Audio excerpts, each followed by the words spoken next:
For over 60 years, the O'Jays has been electrifying people worldwide. Today, I'm going to tell you a story about one of the most soulful, electrifying, mighty, legendary groups from the soul era. Now, before we get started in today's video, please leave a like on the video, subscribe to the channel, and push that notification bell to stay up to date. Now, without further ado, let's cue that intro.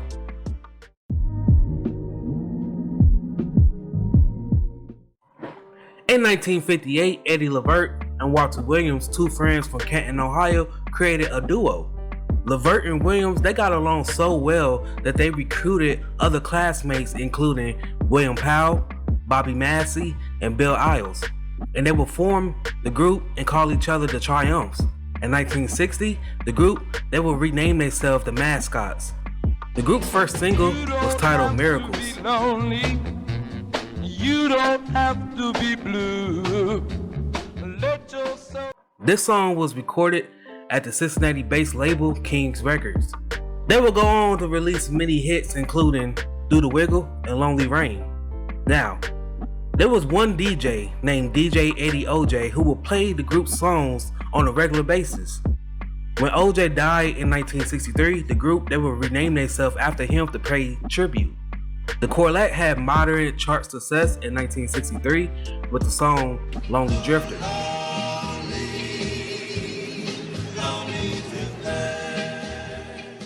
Two years later, the group, they would relocate to Los Angeles and had their first national R&B hit with the song Lipstick Traces on a Cigarette.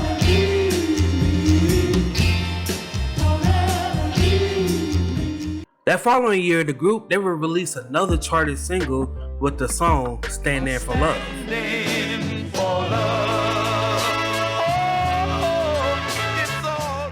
From 1965 to 1971, the group, they would release numerous of singles on the various labels.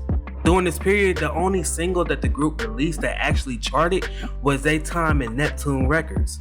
And Neptune, they had a collaboration with the famous songwriter and producing team of Gamble and Huff. Now, Bill Ayles, he would leave the group in 1965, and Bobby Massey will leave the group in 1971, leaving Powell, Levert, and Williams as a trio.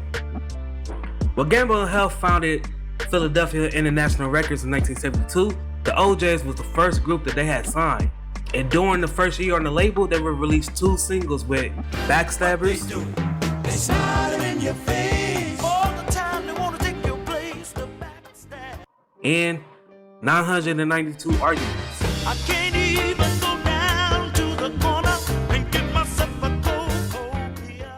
Backstabbers was the group's debut album. This album had peaked at number 10 on the Billboard 200 charts, number 3 on the Billboard Top R&B Albums charts, and number 49 on the Canadian charts, also selling over 1 million copies, going certified gold.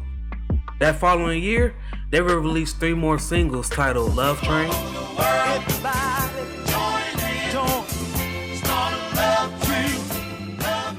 Time to Get Down, and Put Your Hands Together.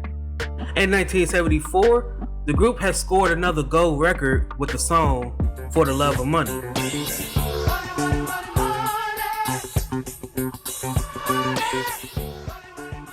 From 1973 through 1979, the trio, they released 7 albums, 3 of which went gold, including Survival, that peaked at number 11 on the Billboard 200 charts and number 1 on the Billboard Top R&B Album charts. Message in the Music, that peaked at number 20 on the Billboard Top 200 charts and number 3 on the Billboard Top R&B Album charts. And finally, Traveling at the Speed of Thought, that peaked at number 27 on the Billboard Top 200 charts and number 6 on the Billboard Top R&B Albums charts. The group, they will also stack up 4 platinum albums with Ship Ahoy, that peaked at number 11 on the Billboard 200 charts and number 1 on the Billboard R&B Album charts. Family Reunion, which peaked at number 7 on the Billboard Top 200 charts and number 1 on the Billboard Top R&B Album charts.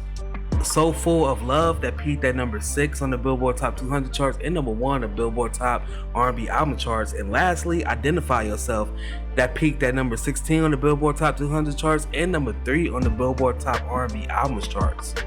William Powell was involved in an automobile accident in 1975, and at the time, he was also battling cancer. Powell was forced to quit due to the progression of his cancer before passing away on May 26, 1977 at the age of 35. After Powell's death, the group that would recruit Sammy Strain. Now with Sammy, the group saw some success with 2 platinum albums titled So Full of Love and Identify Yourself. In 1992, Sammy he would leave the group to return to his previous group. He was later replaced by Nathaniel Best, who was eventually replaced by Eric Grant. The OJs, they would go on to record 29 albums, 5 of which went gold, 4 of which went platinum, also racking up 5 gold singles. In 2003, the trio they will appear in the film The Fighting Temptations alongside Cuba Gooding Jr. and Beyonce. Except for the original member, Bill Ayers, all members was inducted into the Rock and Roll Hall of Fame in 2005. On February 18th, 1982, a body was discovered. The body's remains had shown signs of stabbing, blunt force trauma, and a postpartum fire. On December 14th, 2021, the body remains was identified as musician Frank Little Jr., who was the OJ's guitarist in the early 60s. As of this recording, this is still an open case that is being investigated. Now the trio will be inducted into the Vocal Group Hall of Fame in 2004, and in 2009 they will receive the BET Lifetime Achievement Award. Now the OJs are one of the most best groups to come out of Ohio, and their legacies, it will go on to live on for decades to come.